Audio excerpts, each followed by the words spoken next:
What really happened with your host, Mike Rivero, putting America first, second, and third.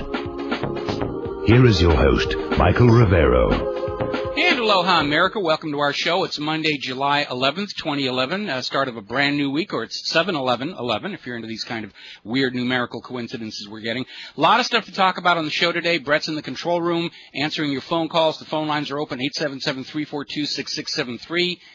877-342-6673. And before we get into it, though, I wanted to comment, if you heard on the news break where they're talking about these hot temperatures across the southern part of the United States of America, it is July. And it's not news that you get heat during the south, across the south during summer. That's what is supposed to happen in theory. But you get the little subtext, it's scorching, it's hot, it's this, it's under, and what they're not telling you is the unusual aspect of climate and weather. For example, up in Montana, they have this big, huge foot race called the Ultra Marathon, that it's due to start in a couple of weeks. Today, they canceled it because of snow. But the media has been given their instructions to just say there, oh, it's hot. It may be cold where you are, but it's hot all around. It's scorching. It's hot. You must have a carbon tax. They've already done it in Australia. Even as Australia succumbs to yet another record cold winter, they have been hit with a carbon tax that basically comes out to about 520 Australian dollars per person per year, that the government's just going to take away and spend on who knows what, with the promise that, yes, we will prevent the world from melting down from your sins. So it's just another cash grab. It's another cash grab to keep the bankers happy, to float along these impossible-to-pay-off loans just a little bit longer, so the politicians can stay in their little marble palaces and go on grabbing all the interns and doing all the other stuff that they want to be doing. Now, before we talk about the economy, I want to spend a little bit of time on this story. It's being called Fast and Furious, and it's about this gun-running operation carried out by the United States of America, the U.S. government, specifically the Bureau of Alcohol, Tobacco, and Firearms, have been selling guns, automatic weapons, lethal automatic weapons, to a particular Mexican drug gang called the Zetas, who are openly bragging they're getting their machine guns from the United States government. And more alarmingly, as this scandal starts to break into the open, we're finding out the official reason for these guns to be given to the drug cartels is that the government was then, investigators were going to then track where the guns went in order to deduce the structure of the cartel. Then we're finding out that every time an investigator got close to catching somebody carrying the guns, they were told to back off. So this is starting to look really, really ugly. And if you are my age, you probably remember a scandal called Iran-Contra. And a particular aspect of it that was operating out of an airport in a place called Mena, Arkansas, where aircraft that were formerly or still currently in the possession of the CIA's proprietary airline, Air America, were flying down to Nicaragua. And they were taking American-supplied guns for the Contras to use against the Sandinistas, who had had a revolution. They wanted to kick out the American puppet government. The American government wanted their puppet back in, so they were covertly supplying the Contras. It did not have congressional authorization. It was basically a violation of the Boland Amendment, or the Boland Act, to be supplying guns to these companies. And they were funding it all with drugs they were bringing back on the same planes. And that was the part of the story the public was not supposed to find out. Our own Hawaii Senator Daniel Inouye was in charge of the Iran-Contra hearings in Congress. And every time they got anywhere near close to Mena, Arkansas, or cocaine, or any of that thing, Daniel Inouye would shout, "Executive session," and they'd close the doors and they'd throw out the public and they'd throw out the media, because that's the part of the story the public was not supposed to know. We do know it because some of the pilots who were involved in the gun and drug running operation went public. The story started getting ugly with the assassination of Barry Seal. There was a wonderful book out called Compromised: Clinton, Bush, and the CIA, that was by one of the pilots, Terry Reid. Very, very good, very thick book, almost impossible to find now. For some reason, it seems to have just gone away. There were articles written, The Crimes of Mina. That's a story in and of itself. Sally Denton and Roger Morris, long-time reporters, excellent reputations. I've got books out there. These are good people. And they, based on the documents that they got from Barry Seal's estate, specifically the trunk of the car he had been driving on the night that he was whacked, they pieced together a story of a CIA-authorized, sponsored cocaine smuggling operation that was using cocaine sales to your children to finance covert operations. And everybody along the way was taking a piece of the action. They were all getting incredibly rich. There are videos out on it, The Secret Heartbeat of America. It's touched on in a film called The Clinton Chronicles, which we linked to the other day at the website. And basically what it was contraband. The government declares drugs to be illegal to make them very, very profitable, then engages in the drug traffic to make money for covert operations and political machinations that are invisible legally to the United States Congress. So they can just go off and do what they want to do.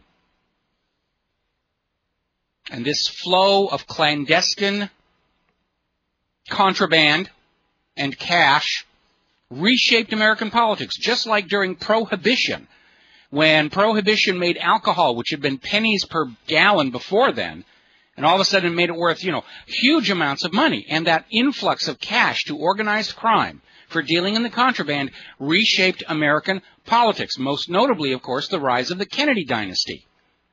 Because old Joe Kennedy, the father of John F. Kennedy and Robert Kennedy and Ted Kennedy, he was a bootlegger. He made the family fortune as a rum runner.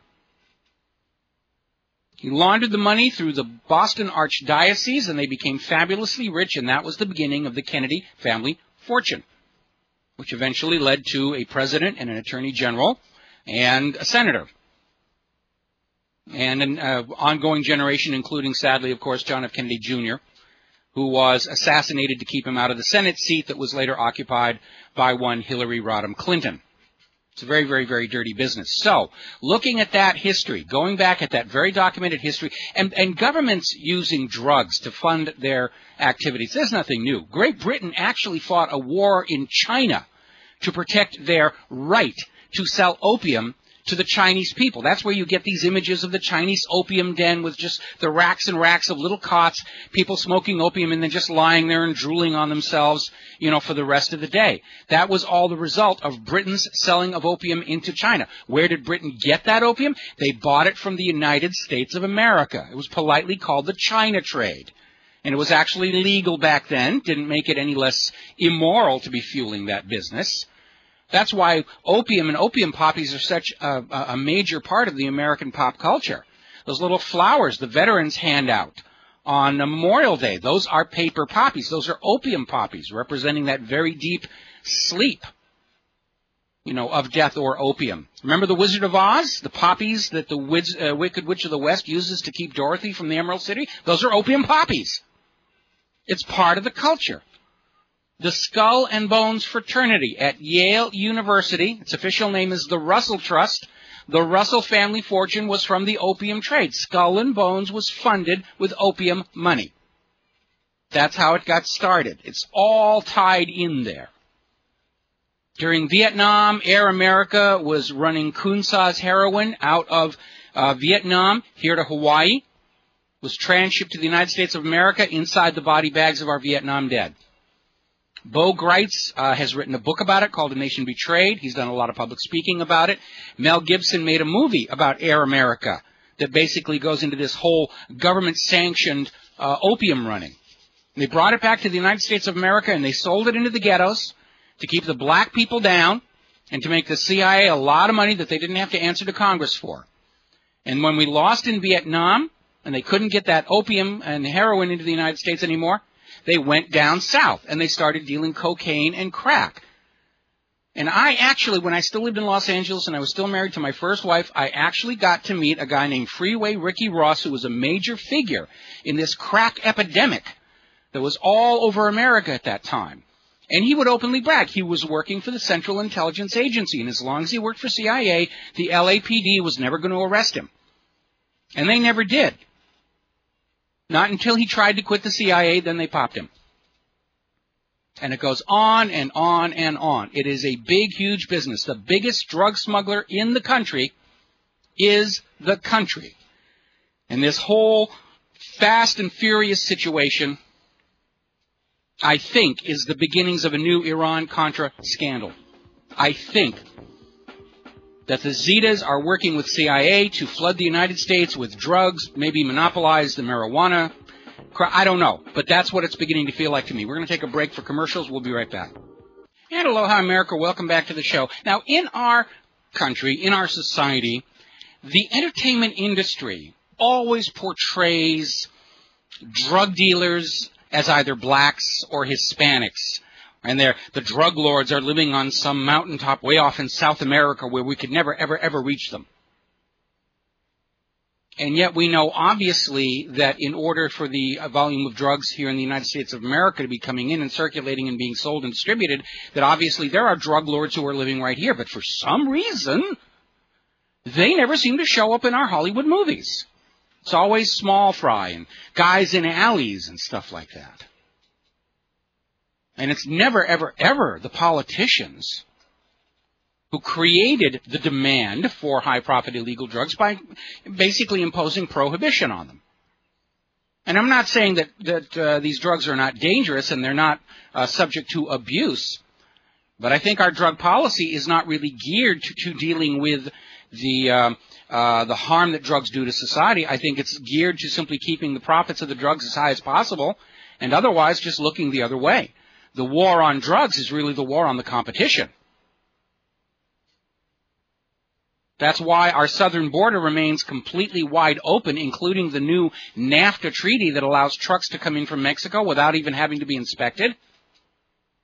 But you're going to get your crotches grabbed at the airport. And we have these drug avoidance resistance education, DARE, the program, Daryl Gates post-Robert Kennedy retirement program. And research shows continuously that these commercials and programs that they're showing in the schools don't actually reduce kids' curiosity about drugs. If anything, it makes them a little more curious. They're wondering what the fuss is all about. The band in Boston effect kicks in. It's been shown time and time again. The DARE does not actually discourage drug use. These Partnership for a Drug-Free America commercials that are on the air, they're very cute, they're very clever, and they're absolutely ineffective. The perfect commercials for a government that wants to pretend they're opposed to drugs even as they're dipping into the till. Now, back during the Clinton era, there was this guy named Jorge Cabrera. And he's a huge donor to the Clintons and to Al Gore. And he was also a cocaine smuggler. And he got his photo taken with Al Gore and with Hillary Clinton, and the photo with Hillary Clinton was right in front of the White House Christmas tree. This guy was approved by the United States Secret Service Protective Detail to basically hang out and pal around with the First Lady. Doesn't matter what he did for a living. Cocaine smuggling, hey, no big deal. He's got connections. He's got checks. That's all it takes to hang out with Hillary Clinton. And after the photos were made public, the White House tried to get them back, but in the age of the Internet, you just can't do that anymore. As a matter of fact, I got them posted up, whatreallyhappened.com. It's either on page 1 or page 2. I'll bump them to the top after the show. But the reality is that the highest levels of our government are tainted with drug trafficking and have been all the way back to Vietnam, possibly even before that as well. That's where they get the money for some of these questionable activities. Remember when Bill Clinton was running for office and everybody kept saying, we can't find where all this money is coming from that is fueling Bill Clinton's campaign? There were all those donations that listed the address of the Democratic National Committee as the donor's address, which of course is impossible. Nobody lives at that building. A lot of cash was coming in, and within 6 months of Bill Clinton's winning of the White House, his 4 top fundraisers all died under questionable circumstances. 3 very suspicious suicides and a small plane crash. A lot of small planes crashing around Washington, D.C. So we have this situation where ATF is now saying that the Department of Justice is obstructing the investigation into fast and furious gun running.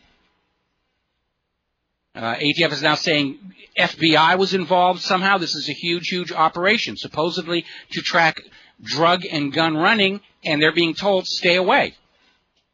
This is a protected intelligence operation, and that was the way the drug smuggling was being protected during Iran-Contra. Anytime law enforcement got close, they were told, this is an intelligence operation, it's national security, you can't interfere with these people. And the police would say, they're driving a truck full of cocaine across the border into our country. Oh, no, can't arrest them, can't touch it. It's connected to U.S. intelligence.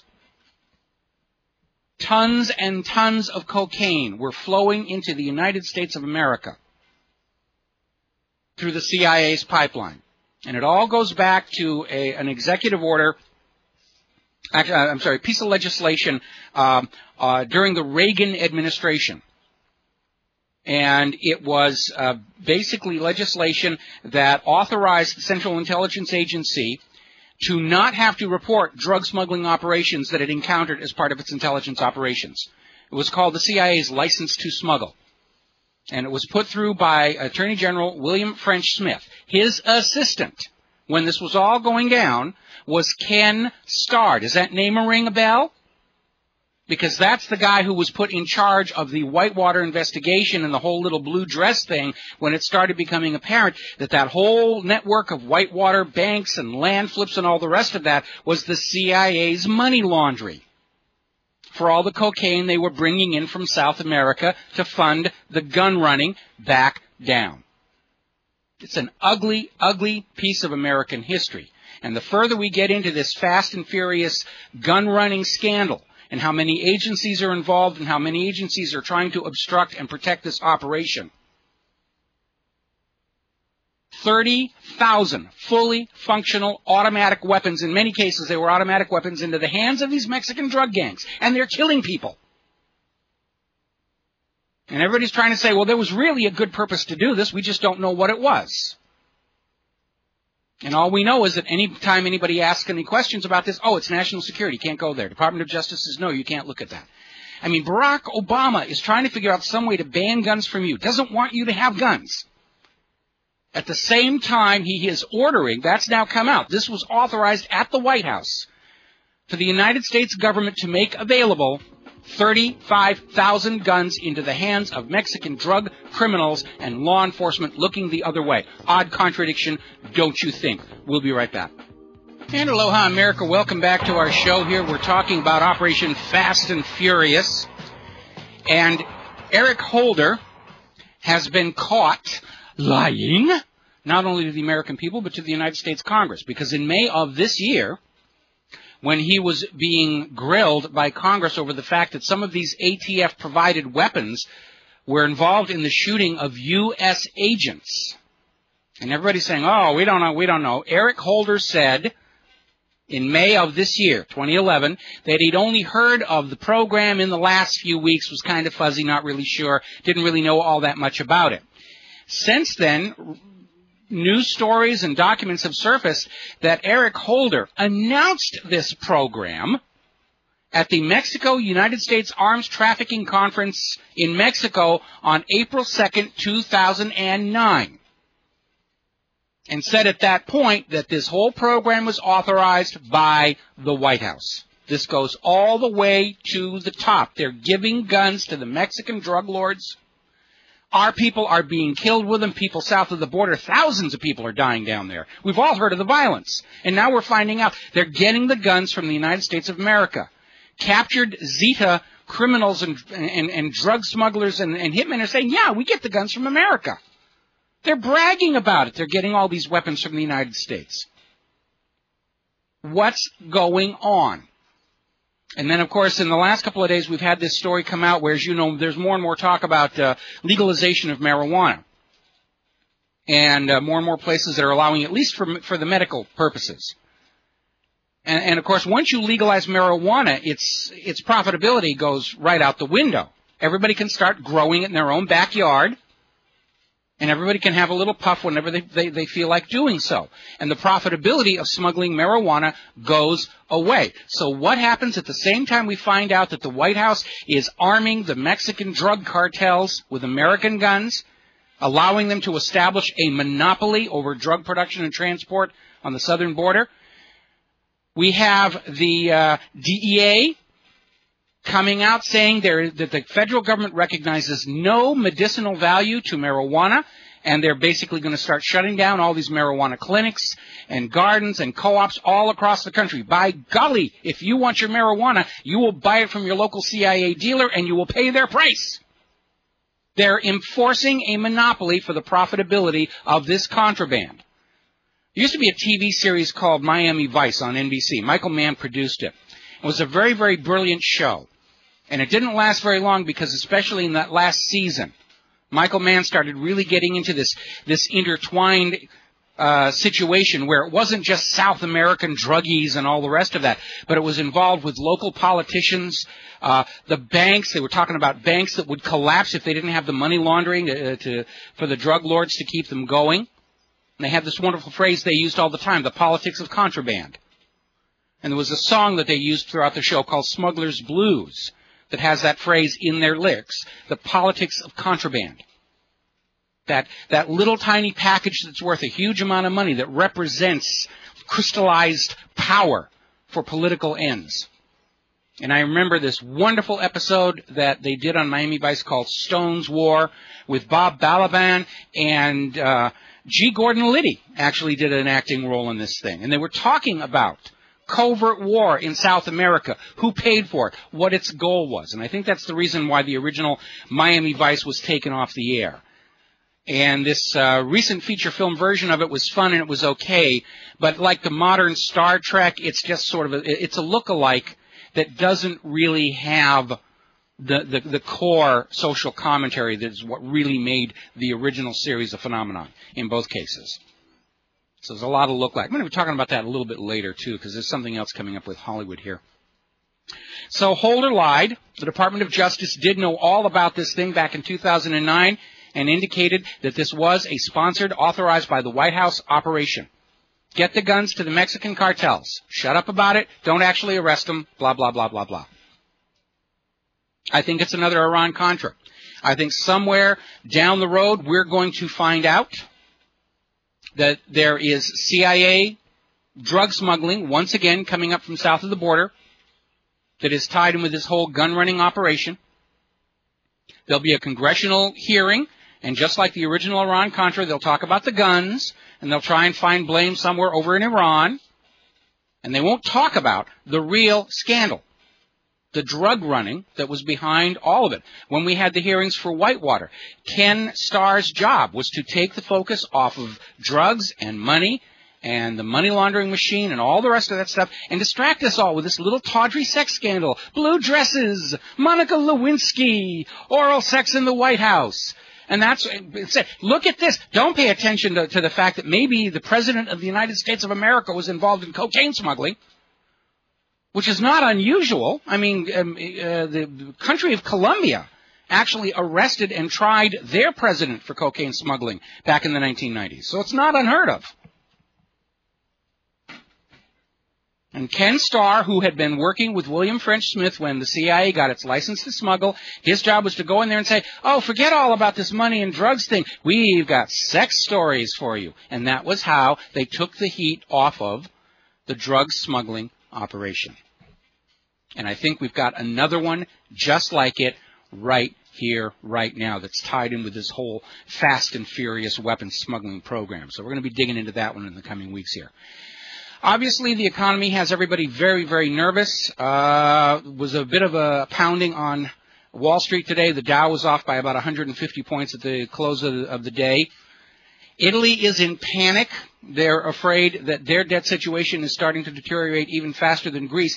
The bankers and the money junkies have come up with a new way of describing this phenomenon of the people of countries refusing to pay these debts that the bankers and governments created for them to spend their lives paying off. You and I call it freedom. You and I call it revolution or reformation. But the money junkies are calling it the Athens syndrome, like it's a disease. Like, you got to be sick not to want to give the money junkies your money. And so that's the new spin. Oh, yeah, it's the Athens syndrome. We're worried it may spread. It might be contagious. We must take steps to contain this outbreak. Freedom is not a disease. Not a disease at all.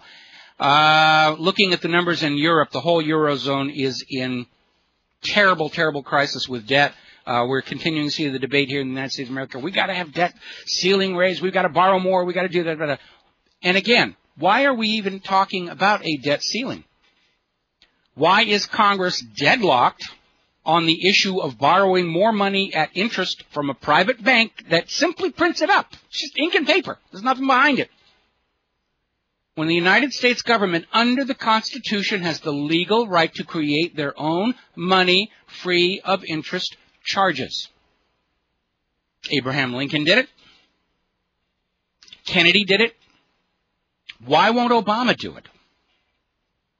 Now, when I first put that out last week, I started getting a lot of emails from people who I presume are public relations experts working for the Federal Reserve System. Because they're screaming, you can't do that. Government issuing its own money will bring down destruction, and the space aliens will come in, and Godzilla will wake up and stomp all over New York again.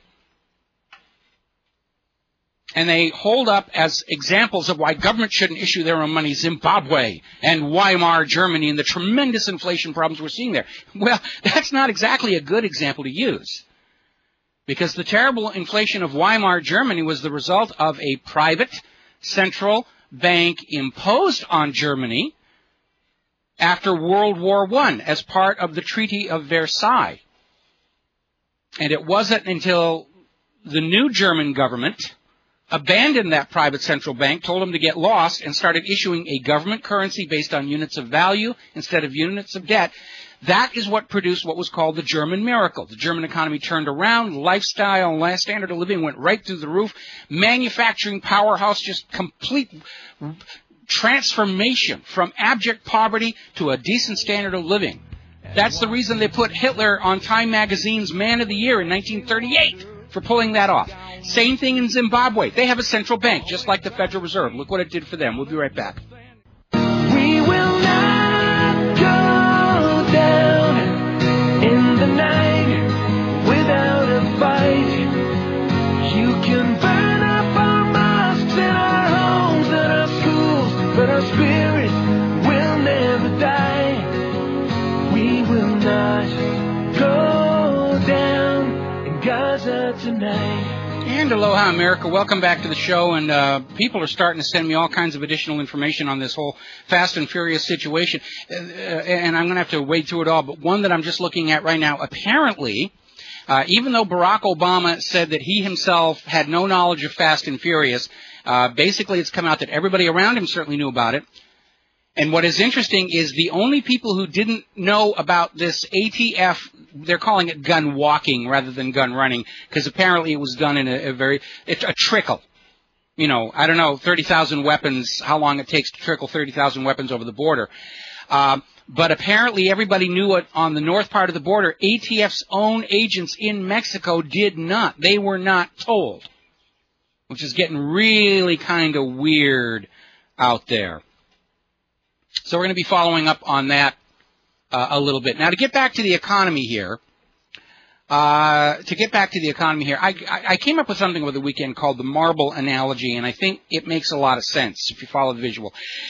We all know about marbles. You know, we all play marbles as a kid. I'm old enough to where some of the marbles I played with as a kid were actually made out of marble. That's why they call them that. They weren't always made out of glass. They were made out of stone. But I digress. But even, you know, 5-year-old boys, 5-year-old girls know that if you put 10 marbles into a tin can, you can only take 10 marbles out. 10 marbles in, 10 marbles out, because that's all the marbles that actually exist. The IMF, the global bankers, the Federal Reserve, the European Central Bank, all operate on the principle that they can put 10 marbles, or dollars, into a tin can, the world, and somehow magically get 15 marbles back out. Thus, the bankers at the IMF are dumber than 5-year-olds. But unlike 5-year-old boys, the bankers, if they don't get that 11th marble, will take your home, your business, and your entire nation. Because of that invisible 11th marble that was never there to begin with. And that is why all of the nations on earth are struggling with this debt. It's an illusion. All these trillions of dollars, all these 11th marbles owed to the bankers don't exist. They never did.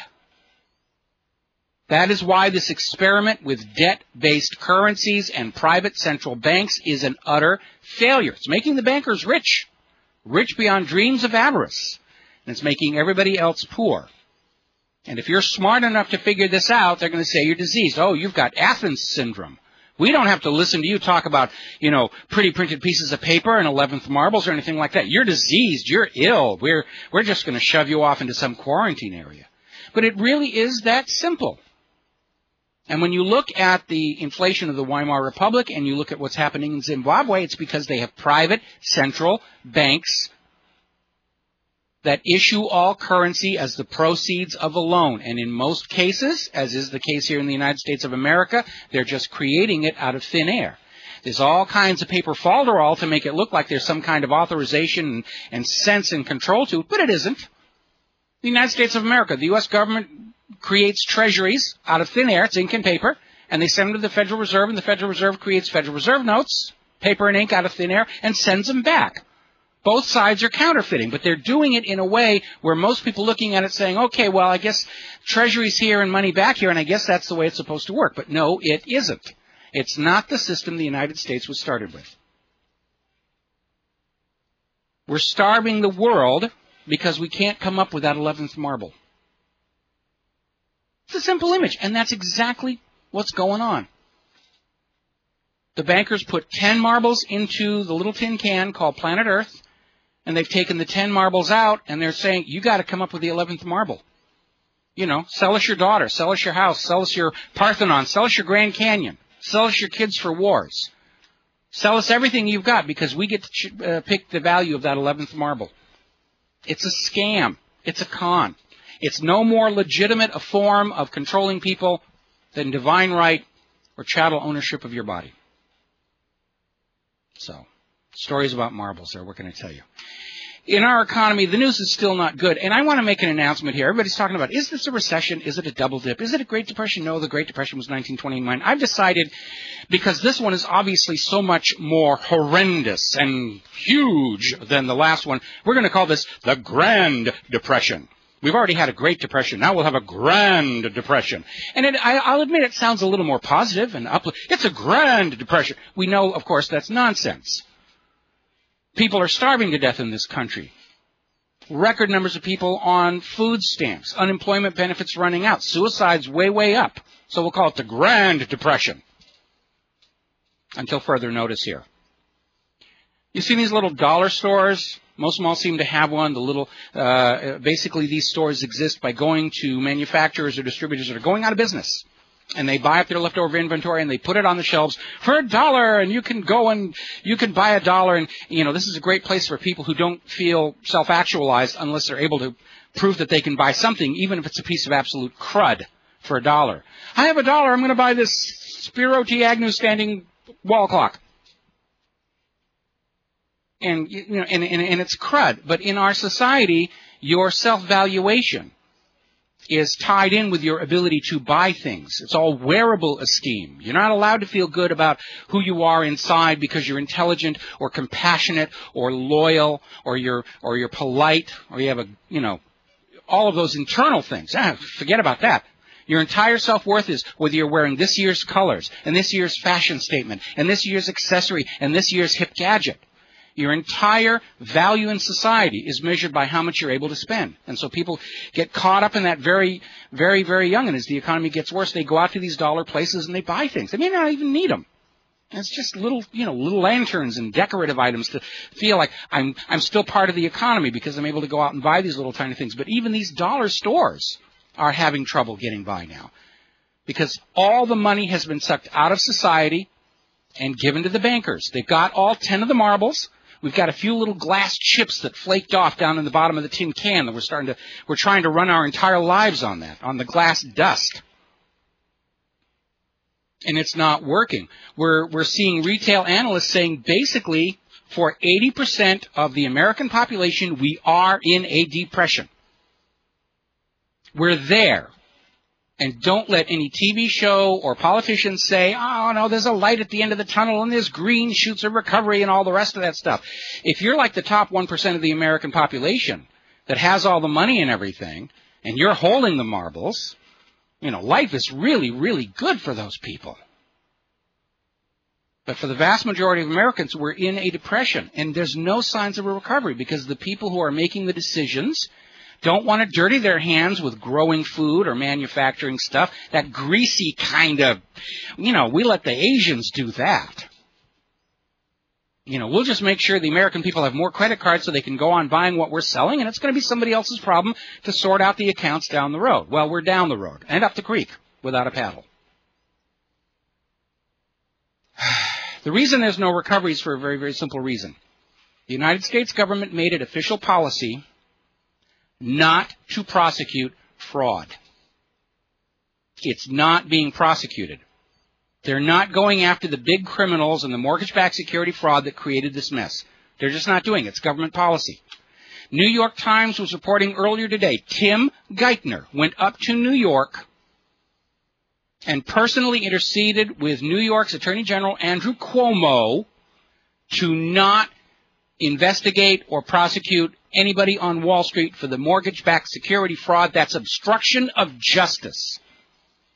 And as long as the White House is going to protect the people behind this mortgage-backed security fraud, there will be more fraud. May not be mortgages. We understand that credit card bills are now being bundled and sold as investment vehicles.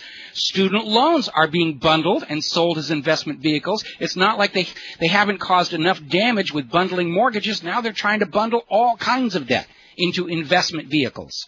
And they'll crash and there'll be more bailouts. And the Federal Reserve will just print up the money like there's no tomorrow, and there isn't, to try and, you know, keep the books at least looking like they're balanced and solvent. But it's all an illusion, as much as an illusion as compound interest itself. They've created a belief system. It's not science, it's a religion. Economics is a religion. It's not real. It's just an arbitrary set of rules and equations and formulas that everybody agrees to dive into and say, oh yes, hail the black ink. And they're going to do anything they can. It's just like Christians who are running around trying to find some way that they don't have to look at child molesting priests because they got to go on believing in that article of faith. But in this case, the article of faith is that spreadsheet, that balance sheet at the bottom of the bank manager's office. It says, yeah, we're solvent or not. And they got to do whatever they want to do to get that number to be black instead of red. And it's not real. What's real are the Americans made homeless and living on the streets, the Americans on food stamps, the Americans whose lives are destroyed because they didn't have the 11th marble. Most observers around the world are saying we're close to the end here. There's going to be a crash. There's going to be a collapse. The people who are expecting retirement on Social Security are understanding that they've been looted. Social Security has been looted. They're still talking about, well, we have to let that go. The money isn't there. Again, back in the Clinton administration, Bill Clinton took the cash set aside, the buildup for the baby boomer retirement that was put there to cover the surge in retirements that were expected right now. He took that money and he spent it. And now they can't put it back. And they're trying to figure out some way they can make you think it's your fault that your retirement is gone. We're going to take a break for news and commercials. We'll be right back. And aloha, America. Welcome back to the show.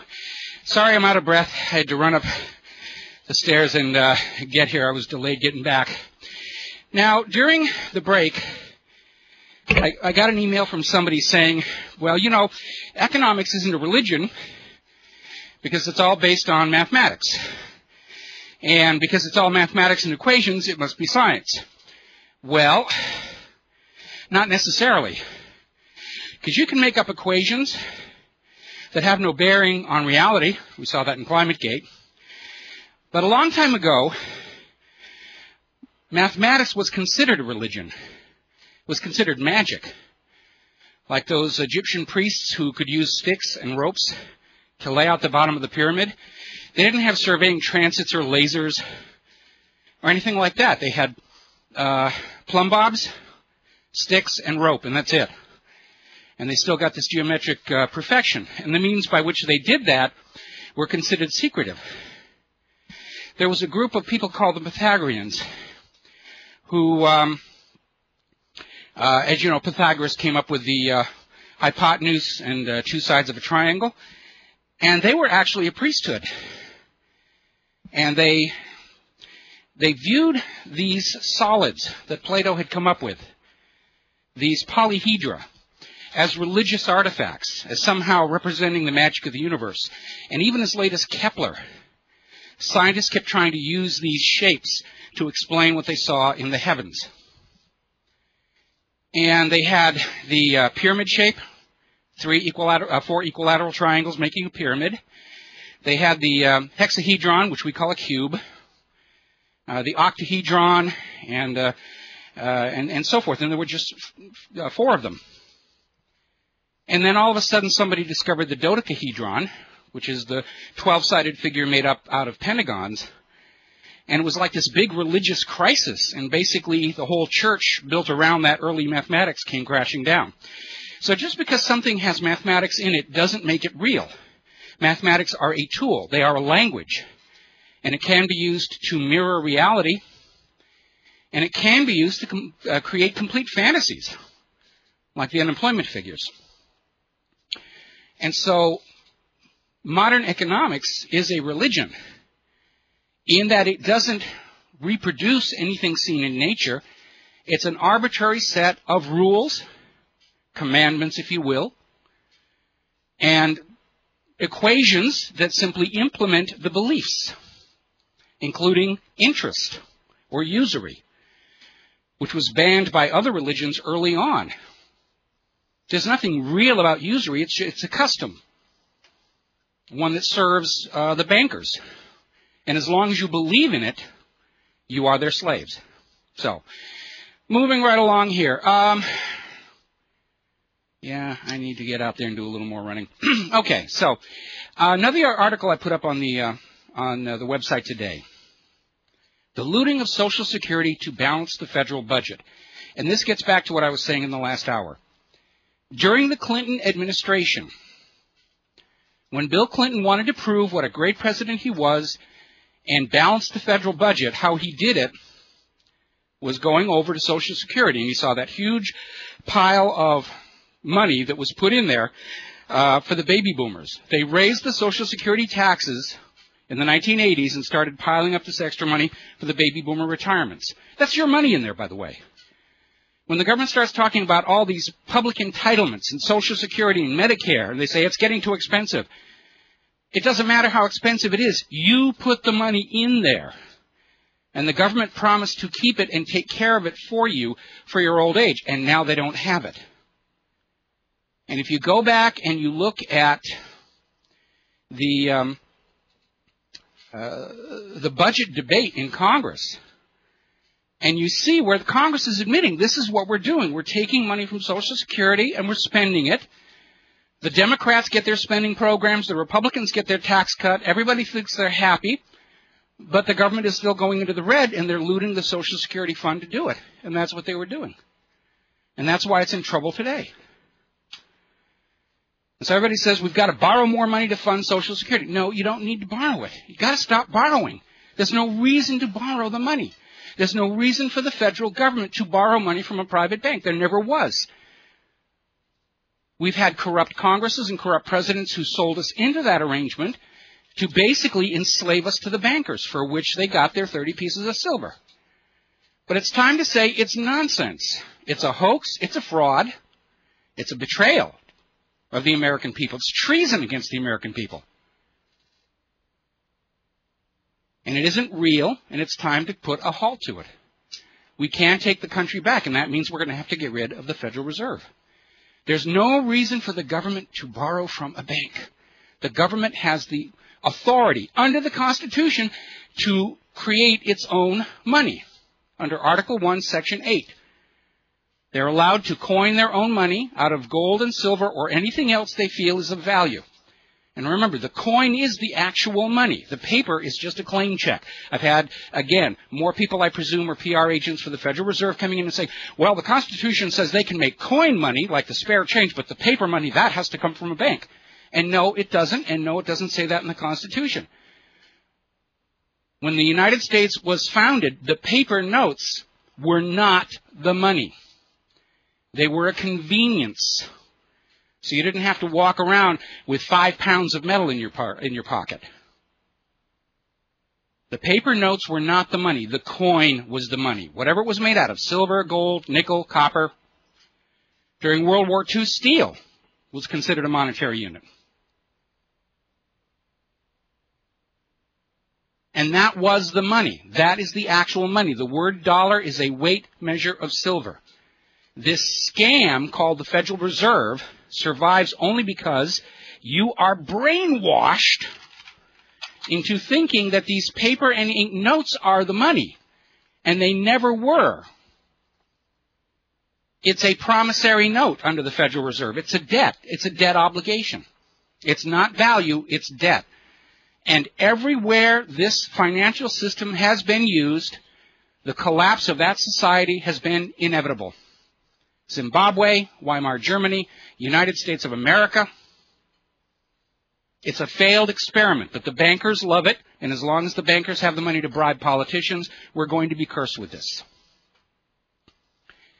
Now, this being an election season and not wanting to actually deal with Ron Paul's call to end the Federal Reserve or audit the gold in Fort Knox, Congress is trying an end run.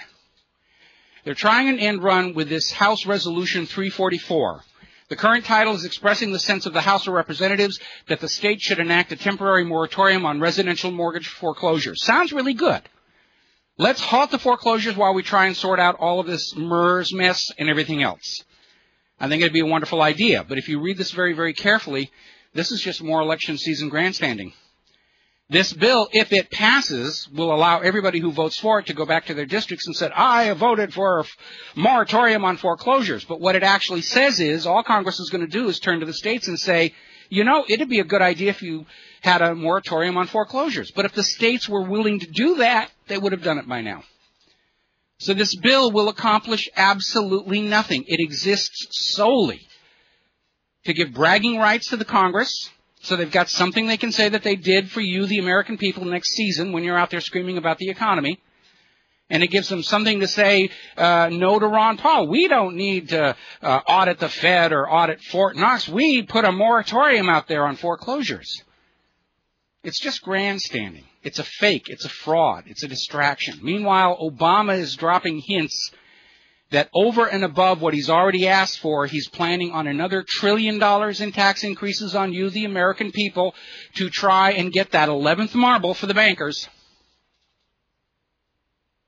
And it's just not out here. Meanwhile, Michelle Bachmann, you know, I got to admit, we're getting a lot of entertainment value from her. You know, if you were tired of Sarah Palin's idiocies, we've got Michelle Bachmann there. Apparently, she's been campaigning on the promise that she's a former federal tax litigation and attorney. That she and her husband ran a successful company and they're business people and therefore the little guy. Actually, she was on the other side. Her and her husband's business was to sue taxpayers on behalf of the United States government. They're the bad guys. They're on the other side. So,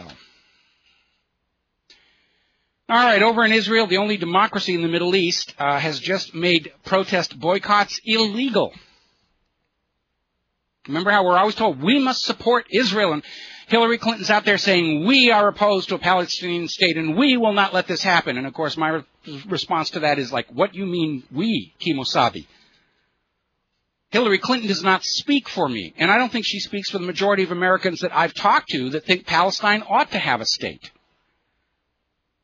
And Hillary Clinton, as Secretary of State, can speak for the Department of State, but she does not speak for the American people. We'll be right back after these commercials.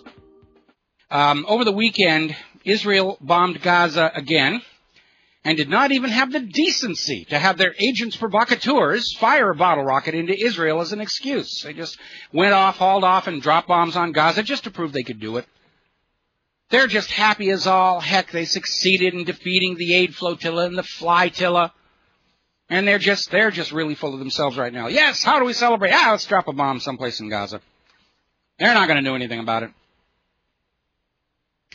Amnesty International, of course, has come out with a report accusing Israel of war crimes. Yet again, Israel came out whining that the report is unbalanced.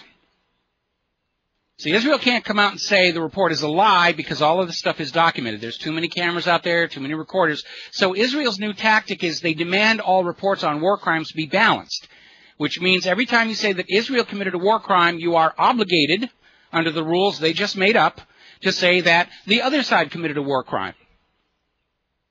So if you have a report that says Israel dropped white phosphorus all over a bunch of schools in Gaza, Israel demands that you say that Palestine dropped an equivalent amount of white phosphorus over an equivalent number of Israeli schools. Whether it happened or not is irrelevant.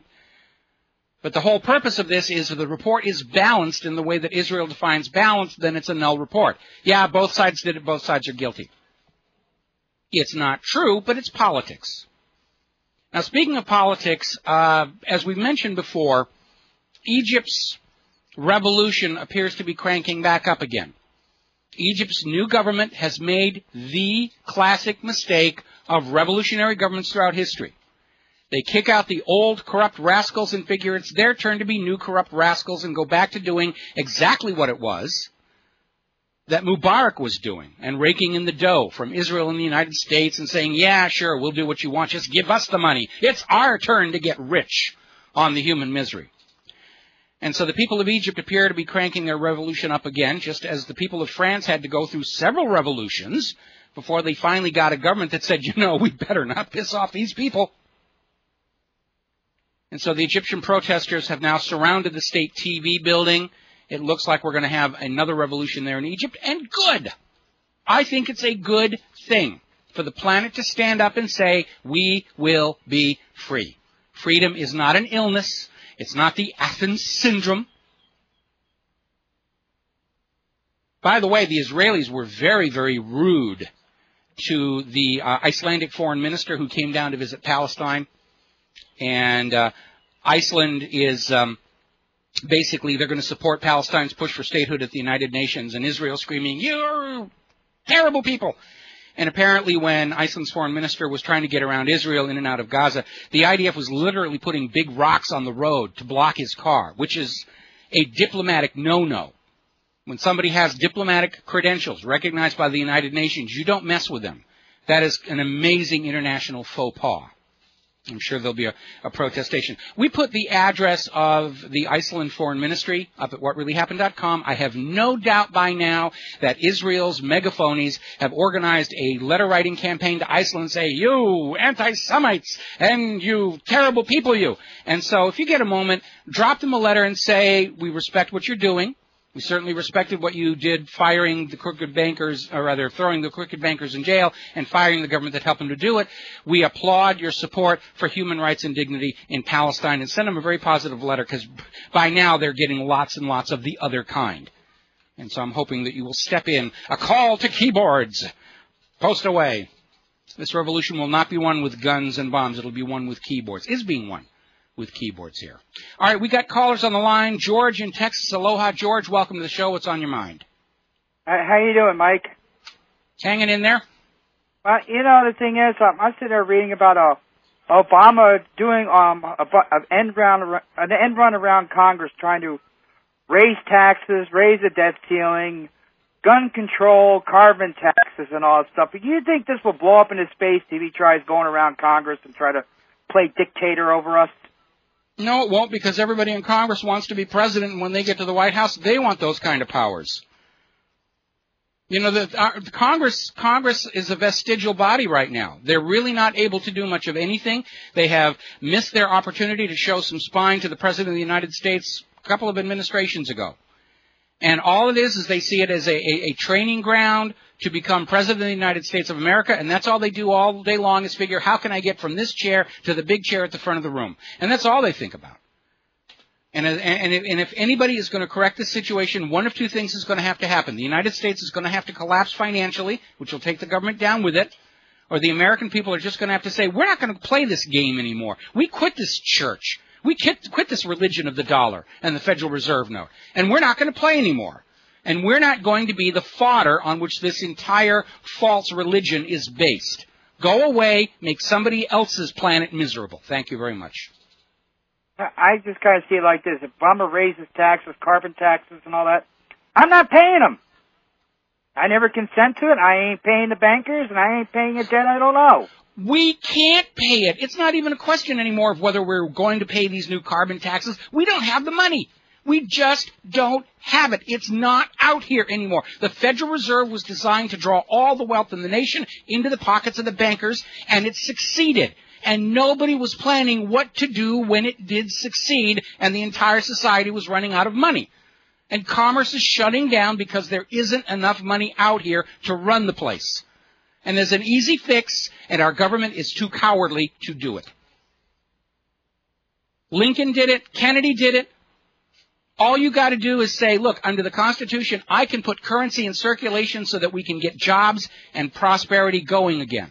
But the money junkies don't want to have that happen. Their attitude is not enough that they be rich, everybody else must be catastrophically poor. Then they can feel that the invisible man in the clouds is happy. Well, all right, we're going to take... I just say one thing. I gotta say, Obama tries playing dictator over the people. I really think the people are not going to put up with it anymore. He ain't going to play his game. You can't have my guns. You can't have my money. They have shown far more tolerance and patience than I expected of them. We'll be back after these commercials. And aloha, America. Welcome back to the show here. I want to kind of get off the political stuff here. There was an article today called Groundhog Decade, which is a spoof on the name Groundhog Day, which is where this character, played by Bill Murray, has to live the same day over and over and over again, apparently without learning anything from it. And the reference here is to the fact that Hollywood film, TV companies are getting ready to basically go on the same kind of anti-piracy crusade that the music industry has for the last 10 years, to great disaster. Now, I'm on the side of the copyright holders here on this situation. I think piracy is definitely a major problem. But, I don't think it's to blame for the 40% decline in sales that everybody in the entertainment industry is whining about. I think it's being scapegoated. We have a ruined economy right now. People just don't have money to buy DVDs and Blu-rays. I've kind of backed off buying them mostly because I never have time to watch them. I got a whole book of DVDs that I've bought that I never have time to look at. And I just said, this is silly to go on buying these things. But more to the point, I think the problem with the American entertainment industry isn't piracy, and it's only partly the economy. It's the fact it has become so formulaic and cookie cutter, and it's all sounding the same in music, and it's all looking the same on TV and films. Now, when I'm driving my car around town, on those rare occasions when it's working perfectly, I'll turn on the radio. And every station is playing something that sounds pretty much like what every other station is playing. Heavy beat, electric guitars, it's a lot of synthesizer, lyrics about love and sex, in an overproduced to the point of white noise mixed by sound engineers desperate to prove how clever they are, making albums for live sex toys with no vocal talent. Not that I'm being unduly harsh or anything. The reality is I do buy music CDs, but they're pretty much imports from groups like Fawn, because that music is new, different, and interesting, and very creative. American corporate-produced music has become cookie-cutter parodies of itself. Modern rock and roll, like the resurgence of 1960s regalia, it's the trend, it's back in fashion. Or like I said earlier in the show, the newer incarnations of Star Trek, they're empty echoes. Shells of the original. They look the same. They've got the form, but they lack the substance that made the originals socially important, whether it was the anti-war protest music of the 1960s or pushing the limits the way the original Star Trek TV series did. Younger people who have grown up looking at the newer Star Trek, they'll look at the original one from the 1960s and say, what was all, it's terrible cheap sets and lousy visual effects. Why was this such a hit? because it challenged ideas. It made you think. And that is something that is very much missing from American music and American movies and American TV shows. Most of the stuff you go to the theater to see these days, if it's not outright pro-government, pro-war propaganda, like Hurt Locker, that I thought stole Best Picture from Avatar. But most of the stuff, they're remakes of other movies, of comic books, toys. It's hiding an absence of original thought behind endless cutting-edge visual effects. And those cutting-edge visual effects, and I grew up with that industry, and I contributed a great deal to that industry, but it's the new normal. It's losing the impact on the audience. We've all seen giant trucks that turn into robots 4 times before. It's not new. It's not exciting anymore. Even the new 3D fad is starting to wane. The people are not paying the extra money for the 3D glasses anymore. It's already falling off. Probably films like Piranha, which were done just to be a 3D movie, are part of the problem. You don't sell movies on effects and scenery and special effects and spectacle. People want to see movies about people just like themselves dealing with the problems we're all dealing with right now.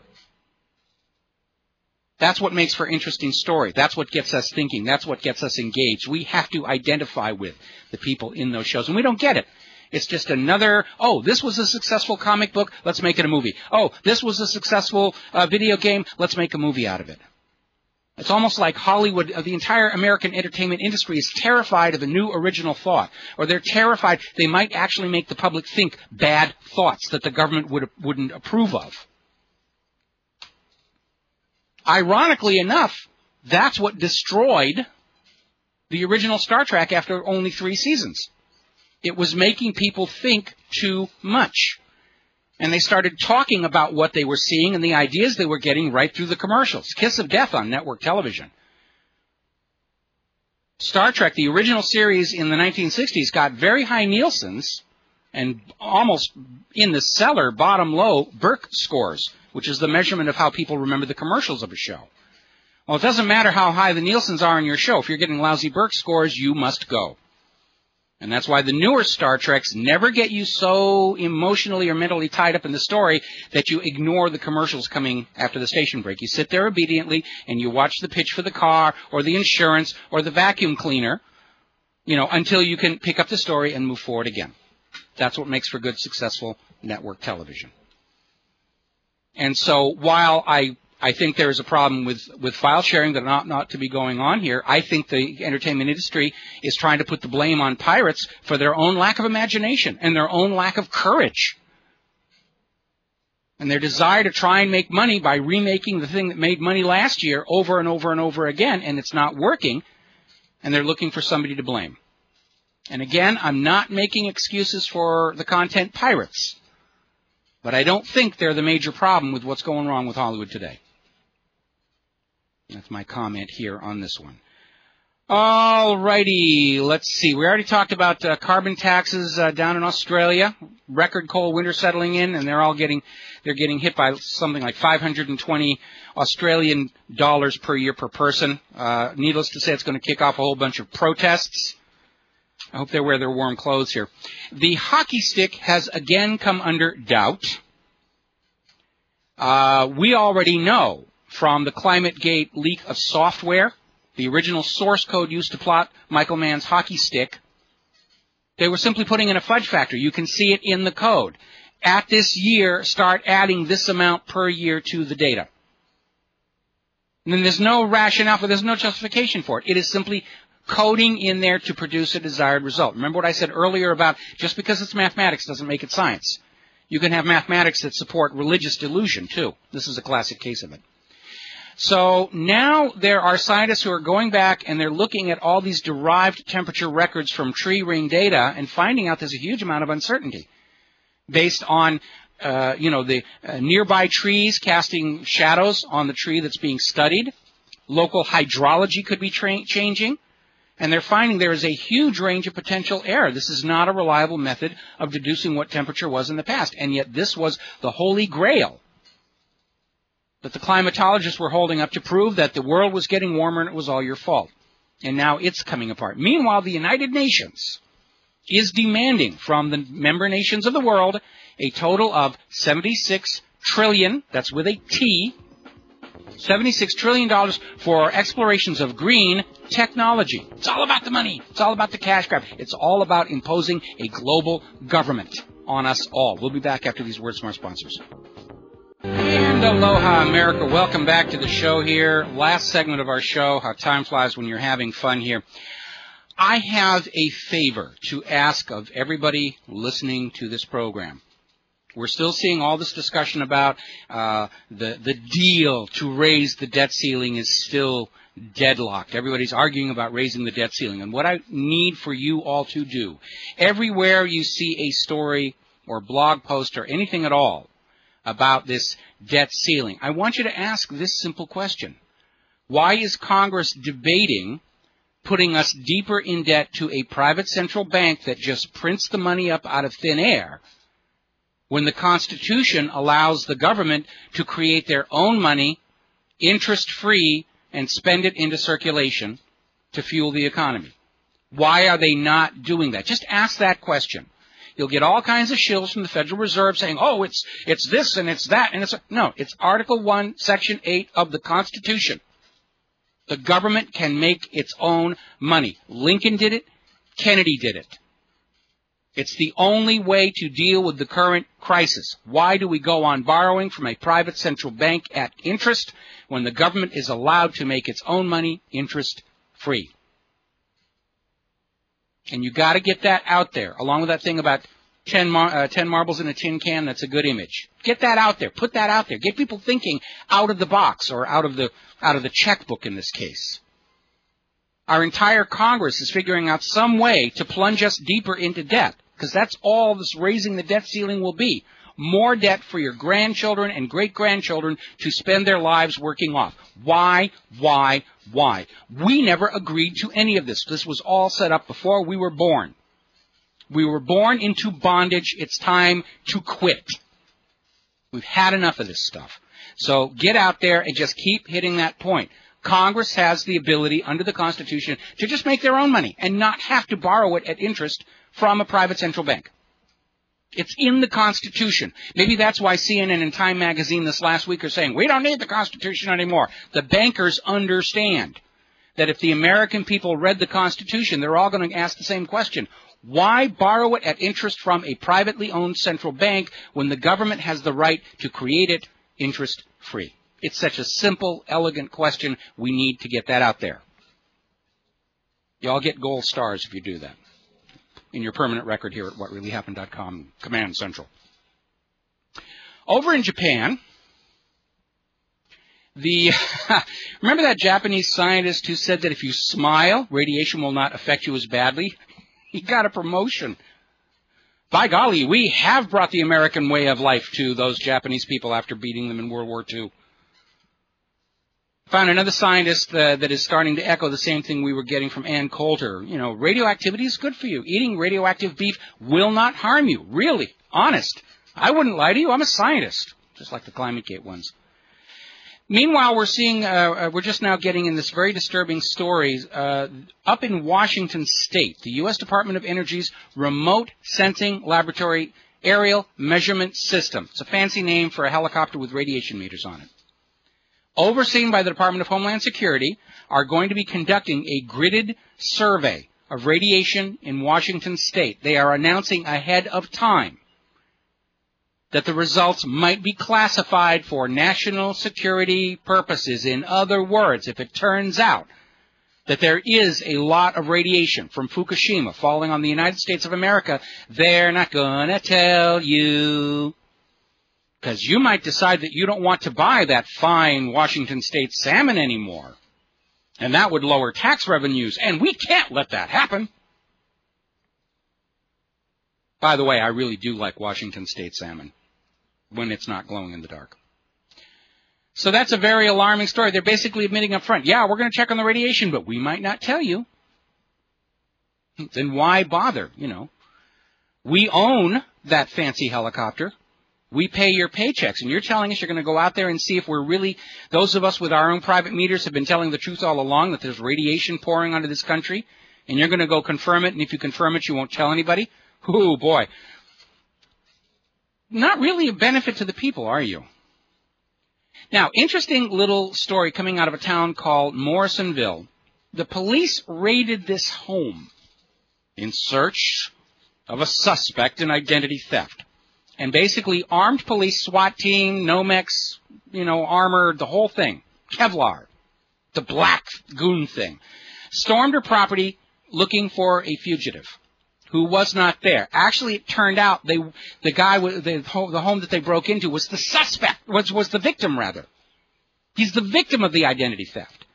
And they barge in there because they want to question this guy in connection with the search for the guy who stole his identity. Remember the opening scene from Terry Gilliam's movie Brazil, where the cops just kick in the doors and come in and they bag the guy and tie him up, and then the official comes in and says, you're invited to assist us with certain inquiries at the Ministry of Information Retrieval. And then they take him off to be questioned and he winds up dying, which is what gets us into the whole story of the movie. But this is the same thing. This is SWAT team treatment to talk to the victim of the identity theft crime. Now, if they're using this kind of force to interview the victim of the crime, then we are indeed a police state. Meanwhile, not to be outdone, down in Arkansas, the police bomb squad detonated a suspicious package in the driveway of one of their police officers. Turned out to be a box of peppermints left as a gift. And by golly, those peppermints will commit no more crimes in our community. Doesn't the air smell wonderful? Mint and cordite together. I love the smell of detonated peppermints in the morning. Oh, my goodness. It really does feel like Brazil. If you've never seen that movie, Terry Gilliam's Brazil, it is wonderful. And what's amazing is he had a fist fight with Universal Pictures to make it the way he wanted to make it. And Universal said, no, you can't do that, and you can't do that, and you can't say that. And then years later, he came out with the director's cut where he put all the good parts back in, and it's well worth seeing. It's on my top 10 list of favorite movies here. Last story for the day. There is a new bill, the Safe Cosmetics Act of 2011, House Resolution 2359, which will update the 1938 federal cosmetics laws that allow chemicals linked to cancer, birth defects, learning disabilities, and other illnesses into the personal care products we use daily on our bodies. Now, if you have been a follower of the show and website for a while, you know what my wife and I went through with her joint pains, which we ultimately found out were linked to the preservative chemicals in low-end cosmetics and household products. They're called formaldehyde precursors. They are chemicals that over time will decay into formaldehyde to maximize the shelf life of the product. And formaldehyde is highly toxic. It is a carcinogen, and in sensitive people it causes all kinds of negative symptoms. But the way the cosmetics companies have gotten away from this is they are saying this is all external chemicals. This doesn't go into your body, therefore it should not be subject to the same controls as food and pharmaceuticals. Now that, of course, is not true. If you're breathing a scent, by definition, it's in your body. It's in your sinuses. It has to interact with the chemistry of your body for you to experience the smell. There are some 4,000 artificial aroma chemicals in common usage in the United States of America, and less than 50 have actually been tested for potential harm to human beings. When you put chemical substances on your skin, the skin will absorb it. When you're in college physiology or pre-med, you will go through this little experiment where they'll take a piece of garlic and they'll rub it on the sole of your foot. And in a few minutes, you will start tasting it in your mouth. The human body's actually quite permeable. And there are all these chemicals that are very popular with manufacturers, and there's actually one in shampoo. It's still in there. That when you absorb it, it actually causes neurological damage. Your hair may be shiny clean and your brain completely brainwashed. And they're very dangerous chemicals. And up until this point, the cosmetic companies get away with it under the excuse, it doesn't really get inside the body, therefore it's perfectly harmless. You know, you could paint radioactive plutonium on your skin. Or cesium. That actually happened down in Brazil. It was a horrible nuclear accident where this doctor abandoned a cancer radiotherapy machine, disposed of it incorrectly. Salvagers at the junkyard broke open the cesium capsule and said, wow, look at this pretty glowing blue stuff. And they took it home, and some of the women in the household were painting it on themselves as a new kind of exotic makeup to go out and dance with because it was glowing in the dark. It glowed with this blue light. And they gave themselves horrible radiation burns. It was a horrible radiation accident. So just because it's on the outside of your skin doesn't mean it's harmless. So they're trying to basically revamp this and basically say that you have to put all the ingredients on the labels because the cosmetics companies don't want to list their ingredients because then their competition can steal the formula and reverse engineer it. And it's just this hugely competitive business where everybody wants an advantage. And again, I think women are beautiful without paint and powder, and I always have. In the Middle East, we rightly condemn their society for hiding women's faces behind veils and the message it sends that your face is not something to be shown in public. But we do the same thing in this country. You're not allowed to show your face in public unless you've got a foundation and an eyeliner and a shadow and a this on the eyelashes and a beauty mark and all the rest of that stuff. And it's the same lesson. You're ugly unless you spend a bunch of money on what we're selling in the store this week. And I think it's a terrible message to be giving to women and now men. They're selling cosmetics for men. It's a terrible message to give them. Terrible message to give to children.